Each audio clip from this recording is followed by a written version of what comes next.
Hi everyone, Aaron here for Zollotech, and iOS 15 Beta 1 is now out. It's available to developers, and for public beta testers, Apple said it would be coming in July, so look for that in about a month or so. But if you're a developer, you can install it now and try it out. And as you can see, it came in at 3.02 gigabytes. That's on my iPhone 12 Pro Max. I also have it on the iPhone 11, and as far as all the supported devices, well, Apple is including all iOS 14 supported devices, from the 6S, 6S Plus, SE, all the way up to the iPhone 12 Pro Max. So it's available for all the same devices as iOS 14. Along with that, Apple also released iPadOS 15, as well as tvOS 15, watchOS 8, and macOS Monterey. And so all of those are available now if you're a beta tester. And this particular update has quite a few changes in it. Let's first take a look at the build number. So we'll go to Settings, then we'll go to General, then About, and you can see the build number is 19A5261W. And so we're quite a ways away from a final release, as many of you know. As far as the public release is concerned, I'll talk more about that later. But as far as everything new, there's quite a bit to go over. Now, the first thing is, if we go into Settings, you may have already noticed it. Settings is now segmented. So you have these little boxes. We had these years ago. And to compare with iOS 14.6 on the left, you have iOS 15 on the right. You can see it looks a little bit different. The same sorts of things, but it's a little different as far as the way it looks overall. Now, we do have a new wallpaper. You may already see it in the background here. And if we go to Settings and we go down to Wallpaper, under Stills, you'll see we have one new wallpaper. So there's only one of them right now, and we'll have a little bit different ones later on probably, but we have just one at this current time. And of course, I'll link that in the description. Now, for those of you that are setting this up for the first time, you'll actually have the ability to install the update and move all of your data, and Apple will actually give you free data as far as borrowing iCloud storage that you may not have already. So you don't have to worry about running out of storage, and they'll loan that to you for 3 weeks to move all of your data. They've also made improvements to move from Android as well, where it will include everything from your photo albums, files, folders, and accessibility settings all the way over to your new iPhone. So that's new as well. Now with the widgets, they've made some changes as well. You can see there's a new one right here for sleep, and there's quite a few new ones as well. So if we go over, you can see a few different ones here. Let's press and hold, and we'll add one.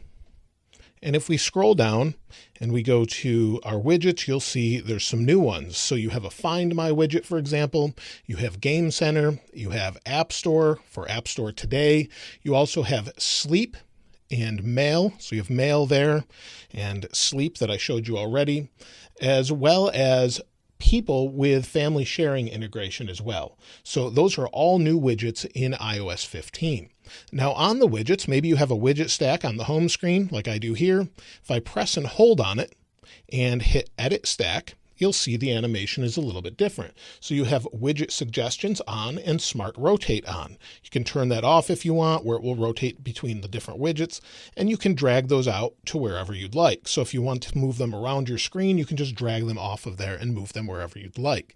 So that's new as far as widgets are concerned. It will also offer you new widgets you may not know about as they become available to different apps. Now with this update, we didn't get the major overhaul to the control center that many had said, but we do have a change with Do Not Disturb. So if we tap on Do Not Disturb, you'll see it pops open what it says, Stay focused on what's important. Apple has made a big push for focus. This is across all the different devices. And what it does is help you focus on tasks that you might have. So if you're at work, for example, you can create focus where you would only get contacted from people you work with unless it's an emergency, for example. The same is true for home. So maybe you're at a personal, it will contact you with just people that you're friends with or that you have pinned, for example.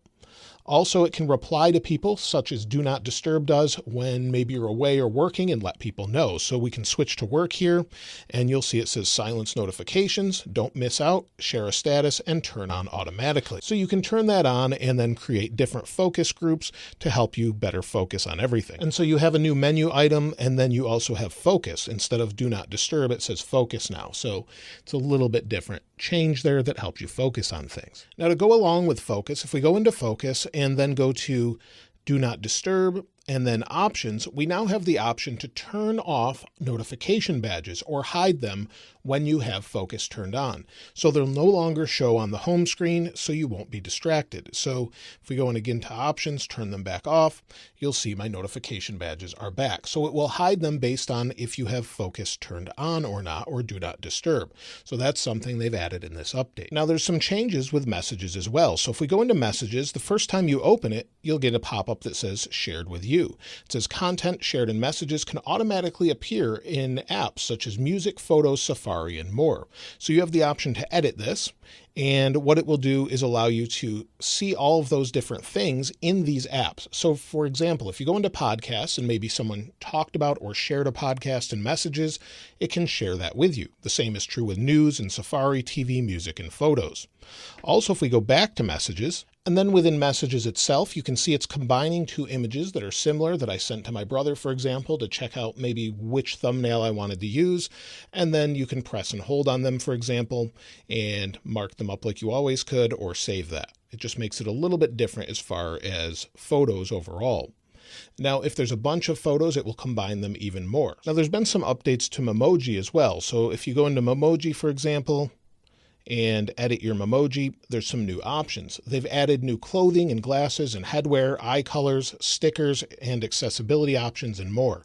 So for example, if we go to nose and scroll down, we now have a nasal cannula for oxygen, for example. So there's a few different things like that, cochlear implants, and a soft helmet. So they've added some additions to Memoji. Now with the keyboard, they've updated a few things as well. So if we go into a note, for example, and we press and hold where the cursor is, press and hold, now the magnification comes back up. We had this a long time ago. Now it helps you better see what you're actually selecting. This is something that went away that they've now brought back with iOS 15. So that is much, much better. And I think a lot of people will really appreciate that. Also, if you use Quick Path, so maybe you want to say, hi, how are you today? And you use Quick Path typing, they've added some additional languages for Dutch, Hindi or Latin, Russian, Swedish, Turkey, and Vietnamese. So all of those things have been added as far as the keyboard is concerned. Now FaceTime gets some major updates as well, and I think that's because everyone was remotely collaborating this year, so they really put a focus on this. And the first thing is, if we go into FaceTime, which I don't have here, we'll just go to FaceTime, and let's go into the app. And within FaceTime, you can see it looks a little bit different. Now I have my contacts blurred out, of course, but you can see at the top it says create link or new FaceTime. You can now create a link and share it with people to maybe have a FaceTime conference call at a specific time. It not only works across iOS, but also works in a web browser on Windows and Android as well. So people can actually FaceTime with you via that, or at least see what you're doing. Now, as you can see, I'm actually using FaceTime on two different iPhones. I have the microphone muted, and there's some new options here across the top. Now, the first thing I can do is actually use portrait video. So if I tap this icon, you'll see that the background is now sort of blurred out. So I'm using portrait video on FaceTime. The other thing I can do is actually share my screen. Now the option is not available since I'm not using it on iOS 15 on the other iPhone, but I'll have the option to actually share my screen on my iPhone with whoever I'm actually using FaceTime with. You also have the option to have different audio options. So if I tap on the speaker and the microphone, there's a couple different options, but you don't see them yet, or at least I'm not seeing them yet, where it will give me wide spectrum audio as well as maybe voice isolation to better isolate my voice coming at it. So there's a couple different options with that. And then additionally, you'll have the option to do grid view with this as well. So if you have a bunch of people you're messaging and talking to, you can actually do grid view and then see all of them at once, sort of like Apple showed in their event. Now you'll also have the option for SharePlay. So you can share your FaceTime call with someone else, but at the exact same time, you can actually sync that maybe thing you're sharing, such as music, or maybe Apple TV, you're watching a movie together on HBO Max, Hulu, and Disney Plus will be supported, as well as many others. And you can share that to Apple TV and then FaceTime the person at the same time and have everything in sync so you can watch it together. So that's something that's coming out when iOS 15 launches. So that's something that will be welcome. I know a lot of people will really appreciate. Now they've updated the lock screen as well. So if we go to the lock screen, you'll see that it looks a little bit different. So I have my do not disturb icon that's there. If I press and hold, you'll see I go into focus that I talked about earlier. Also, if I pull down from the middle, I can access Spotlight Search. So you can search from the home screen. Of course, you can turn this off if you want to in settings. But if we go home and then pull down from the top, you'll see notifications look a little bit different. A lot of people wanted new notifications. They've redesigned this, and they've also given us a notification summary here. So while in Do Not Disturb, I had some notifications from the developer app, Amazon, and more. So if we tap on it, you can see more about that, and then move maybe over here and tap on options. I can mute it for an hour, mute for today, or view settings or turn off. So we have a lot more settings with notifications, and again, notification grouping as well. So you've got all of the things you had before, but now they've redesigned it with more specification of what you want to do with it. And then again, clear that, and you have all the other notifications like you normally would. So that's been updated as far as notifications, and the summary does not include people. So your notifications, even in Do Not Disturb, will still pop up if you're not seeing them. Now, Spotlight not only works on the lock screen, but it has added features as well. So you can search for different contacts now. It will give you more information, as well as actors, TV shows, and more, and even text within photos you can search for. So maybe we'll search for a movie, The Banker. You'll see there's the banker here. We'll tap on it, and it brings up the information right in Spotlight search like you would expect. So it has all of those additional features right in Spotlight if you want to use them. Now, Maps gets an update as well. So if we go into Apple Maps, you'll see there's a globe now, and they've added this to help us zoom in to wherever we want around the world. So there's a new globe view, and then also it says looking for traffic, tap to choose your map. And now you can see different maps: explore, driving, transit, and satellite. So there's updated maps for that. Now also, if we zoom in to say, let's go to Los Angeles, or San Francisco rather, the maps are going to be updated with a tremendous amount more detail. So for example, you'll see already it says San Francisco City Hall as I zoom in, and it's a 3D map of that. So they've updated it like you would expect, but if we tap on San Francisco Hall, it gives us more information about it. We have sort of a drive-by with flyover sort of look as you're going by it, and you've got look around incorporated into that. So that has been updated, and this will be coming to more cities, but right now it's in specific cities such as San Francisco, Los Angeles, New York, and London, and it will give you elevation, roads, trees, buildings, landmarks, and more. So if we zoom out a little bit, see if there's any trees. You can see the trees in the park here, and it's showing you more detail as far as that goes. So you've got a lot more detail. It will even show you bike lanes. And if we go into this intersection here, it shows you different crosswalks, for example. So there's a lot more information in it. It also gives you an immersive walking experience with augmented reality. So maybe we'll get directions here. And now it says it will take me 15 hours to get there, but I think it gives you the idea. It says take a right. And then as you get closer to different locations, it will show you what those look like. So there's more detail as far as that goes. Now also, if we slide up from the bottom, we have more information as far as this goes, and redesigned editor's picks and guides. So there's some more guides there as well. So all of that has been updated and more, and navigation gives you more detail as far as even if there's an underpass or overpass. So we'll try that quickly. So we'll hit go, and it just gives more detail. If we get on a highway, it should show you the differences with overpasses and underpasses. Now, when this is going to be incorporated fully into maps, we're not sure, but it may take until the fall to show everything. But as you can see here, there's an underpass and overpass. It's showing you that detail of what to expect, where the lane markers are, and everything else. So it's much more detailed than it used to be. Hopefully it rolls out to all the different cities fairly soon. You also have updates to a nighttime mode, for example. See if I'm in dark mode. We'll switch to dark mode. Now we're in a nighttime mode. So you can actually change based on the day. If we zoom out, you can change it based on the day as well. So there's some updates to that. We'll end it for now. And here's the nighttime mode. So as you can see, it's nighttime mode. And if I switch back to light mode here, it switches back to daytime. So some changes that are pretty major to maps this time around. Now, Safari gets a big change as well. If we go into Safari, we now have the option to pull down from the top to refresh the page. It seems simple enough, but it's something they've added, and I find myself doing that normally anyway. Also, we have tab groups at the bottom, so we can switch between the different tabs that we already have open, and then tap on these two little boxes here, and it will show us our tabs. If we tap on the down arrow, we have the option to create a tab group. So maybe new tab group from 3 tabs. We'll just name it New Tabs. Hit OK, and now we have a tab group. We'll hit done, and we can switch between whatever we have. So we have tab groups. We can go to a new start page, for example, just like we can on macOS now. So we have the option for a start page, again, with your privacy report and everything else like you would expect. So this is new within iOS 15. And then also you can use voice dictation right here on the website to maybe go to apple.com. And there we go. And it goes right to it just by tapping the microphone. So it's a little bit different. They've made a fairly major overhaul to the way it looks, and it has that voice built in. You can also use extensions now with it. So maybe you want to use an extension, for example, you can add extensions to Safari. It's not something I normally use, but you'll have the option to add Safari extensions that you can use on your Mac. You can use them on iPhone as well. Now there's something new that they've added called iCloud Plus. So if I go into my photos, I took a screenshot of it, and this is what iCloud Plus looks like. If you sign up for iCloud Plus, it gives you what's called Private Relay, 50 gigabytes of storage, Hide My Email, HomeKit Secure Video, and Family Sharing. Now it doesn't cost anything extra if you're already subscribing to a bunch of other things. But what it does is it masks your IP address and Safari browsing activity from network providers and websites, similar to a VPN, for example. So it's going to be something that's added. It starts with iOS 15 and carries across to your different iOS devices.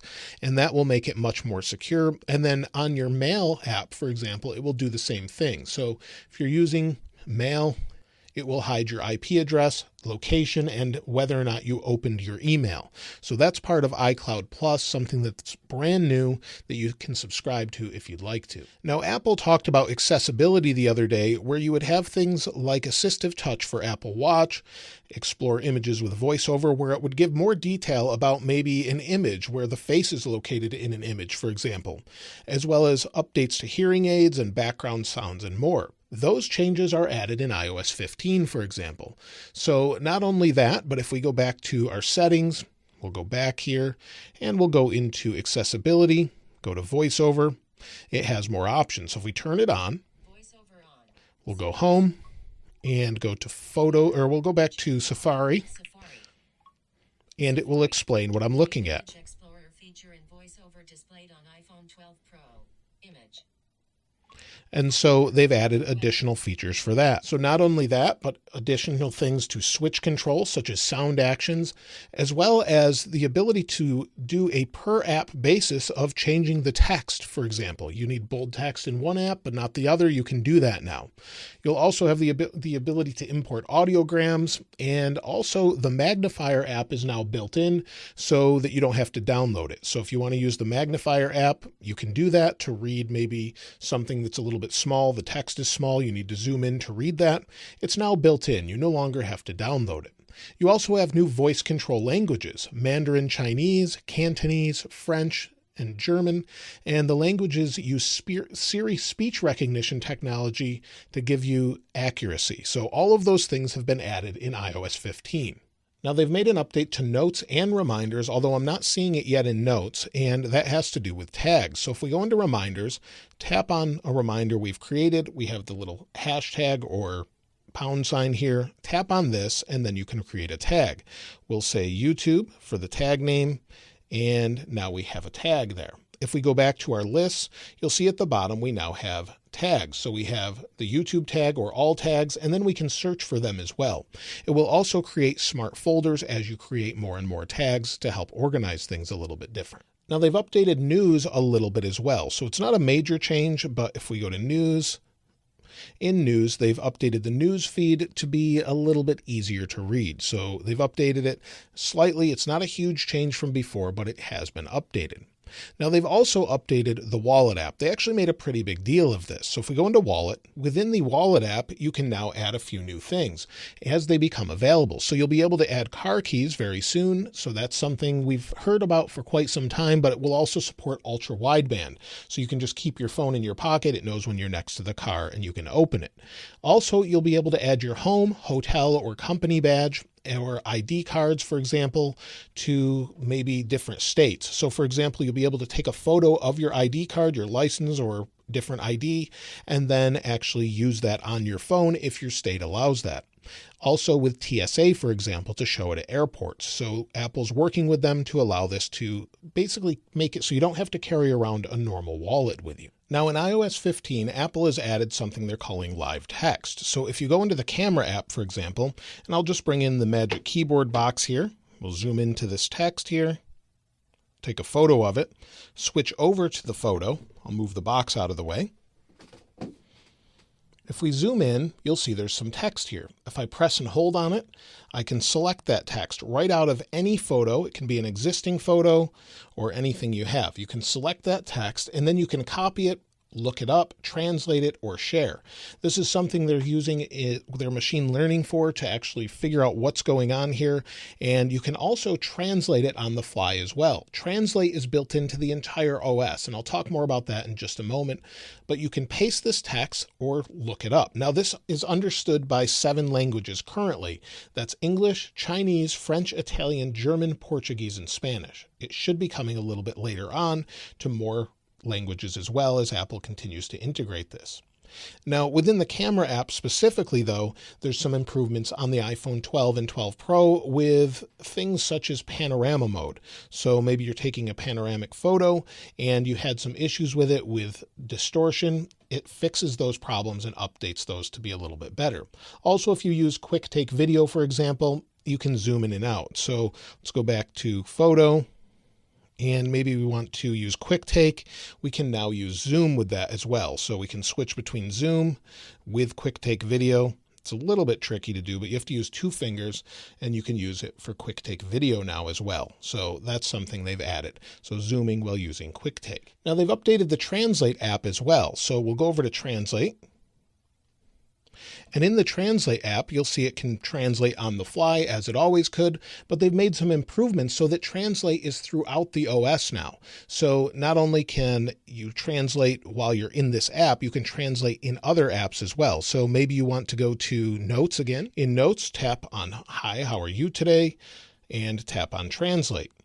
And you'll see it translated to Spanish for me. So you can change the language. It translates on the fly, any text that it actually sees in the OS, and it stays on the device. So that has been updated as far as Translate. So it's system-wide, and then also it will better understand different languages. So maybe you're using the Translate app and you want to talk back and forth in a conversation. It will better understand who's talking and who's speaking what language to just help you translate on the fly. So that's something they've updated as well. Now in Photos, they've updated memories quite a bit. So if we go into Photos, you'll see here's a memory, and they've actually added some music to it. So if we go into this memory, for example, and go into it, we can add different music. So if we tap on music, for example, we can change the actual song, add a song that it thinks will best fit, or you can use a lot of different songs from your library. So that's been updated. You can sort of have a different mix to it. You can also add a different look to it as well. So if you want it black and white, for example, with that memory, it can do that on the fly. So you'll see between the 2 images, it's translating it in real time from black and white to color and back. So it's been updated quite a bit with that, and to give you better suggestions as far as the overall memories in general. So that's something that they've updated quite a bit. Also, if we go into a photo, here's a photo I took of the Magic Keyboard box. If we tap on the eye, it should give us more information about the photo that was taken. As far as what took it, it says iPhone 12 Pro Max, triple camera, and it's telling us the aperture and what focus length we were at and everything else, or focal length and the actual location. So it's telling us all of that information. It's giving us more details about where it was taken and how it was taken, for example. Now, if I go into another photo, tap on this button, it tries to understand what's in the photo a little bit better. So if we tap on this here, we can tap on Look Up, and it recognized that it was 79 degrees. It's trying to find suggestions for that, for example. It says no content found, so we'll try something else. We'll see what it recognized here. And it may not recognize anything, but we'll see what it finds here.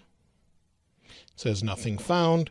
We'll tap on phone, for example, and look up, and it sees the words. So it's trying to find everything in the photo and better understanding that as well. This carries across to accessibility as well. So that's something they've added where you can better look up information about your photos that you have and maybe even look up a flower that's in the photo to figure out what it is. Now Siri gets some major updates as well. Siri now has the ability to search more on the device and use its intelligence here instead of going to the web to find the answer.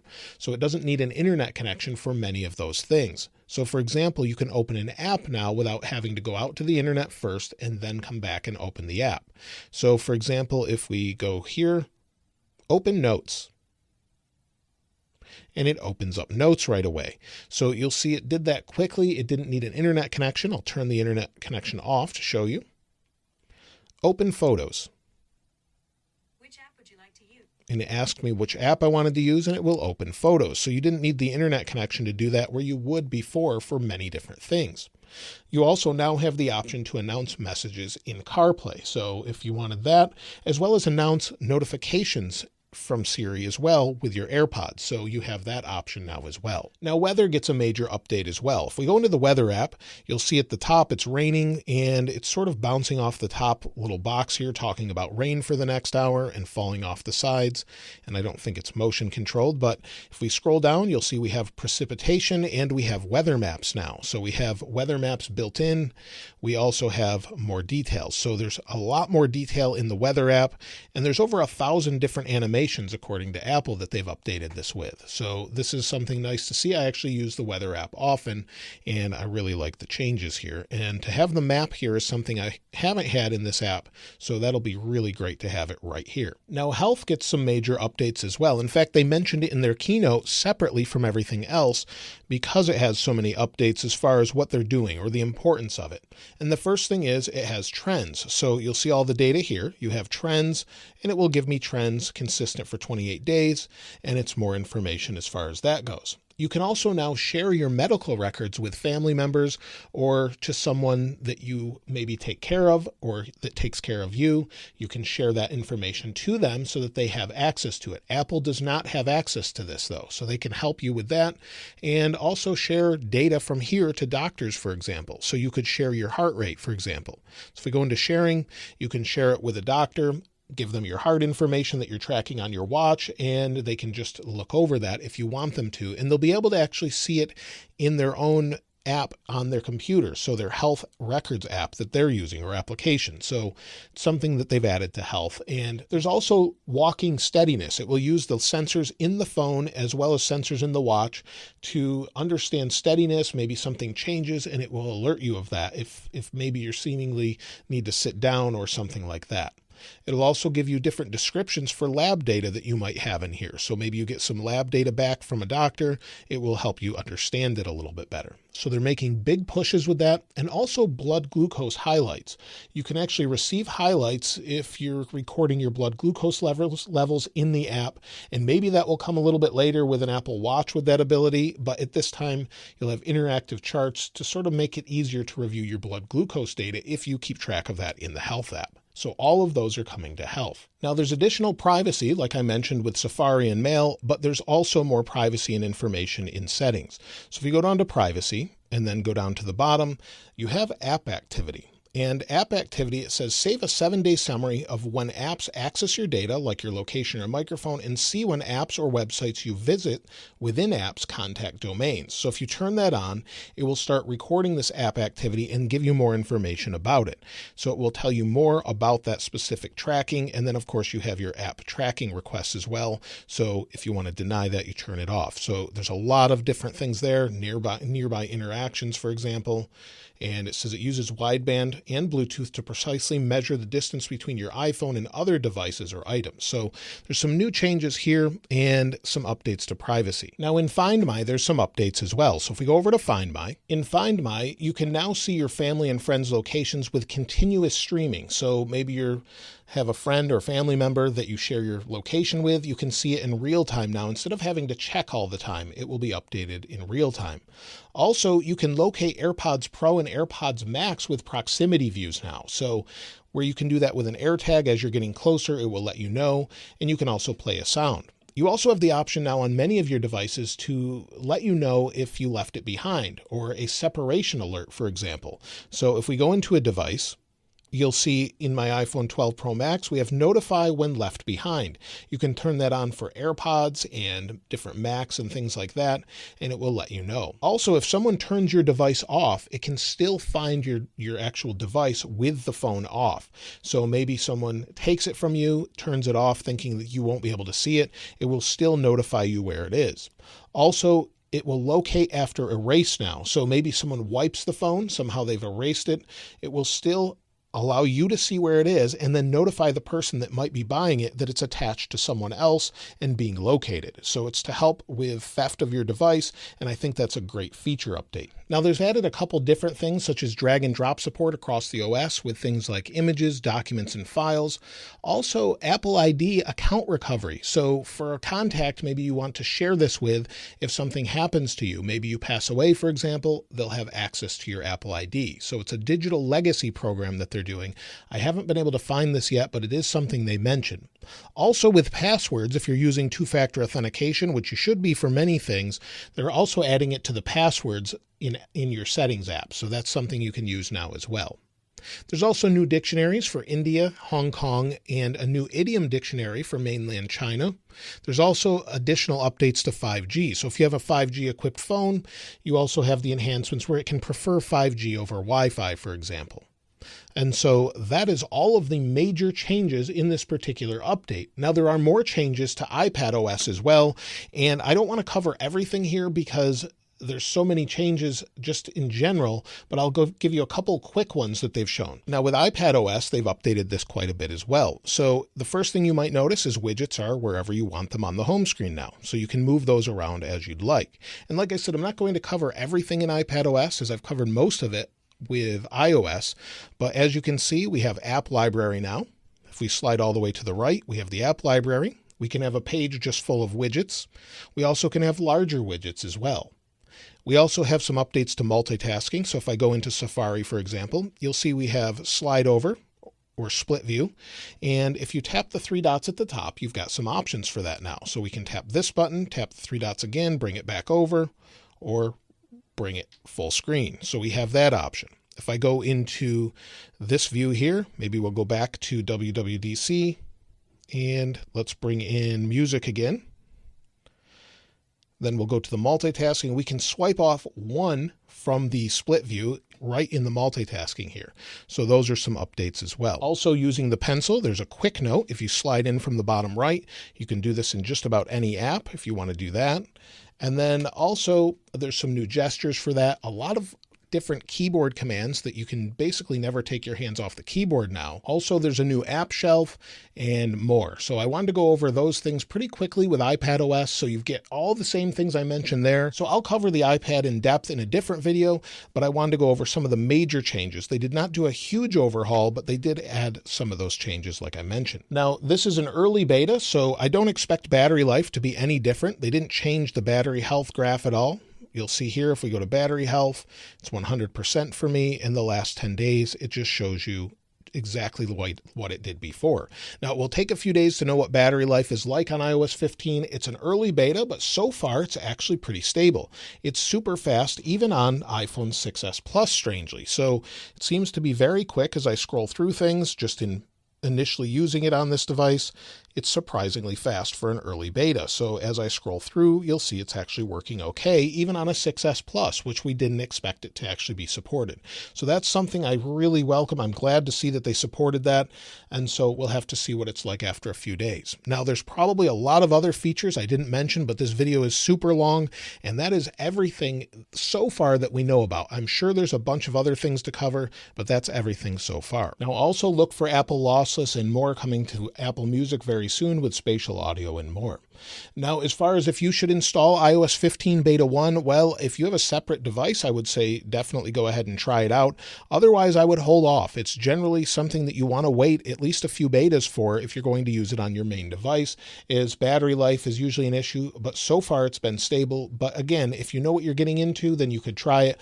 Otherwise, you may want to wait a little while until basically the public beta comes out. As far as when to expect the public release, generally that's in September. with the iPhone 13, for example. So we'll see that then, and maybe they'll have some additional features as well. But so far, that's everything in iOS 15 Beta 1. If there's anything new, I'll do a follow-up video as well, so be sure to check back for that. If you'd like to get your hands on this wallpaper, of course, I'll link it in the description like I normally do. And if you haven't subscribed already, please subscribe. And if you enjoyed the video, please give it a like. As always, thanks for watching. This is Aaron. I'll see you next time.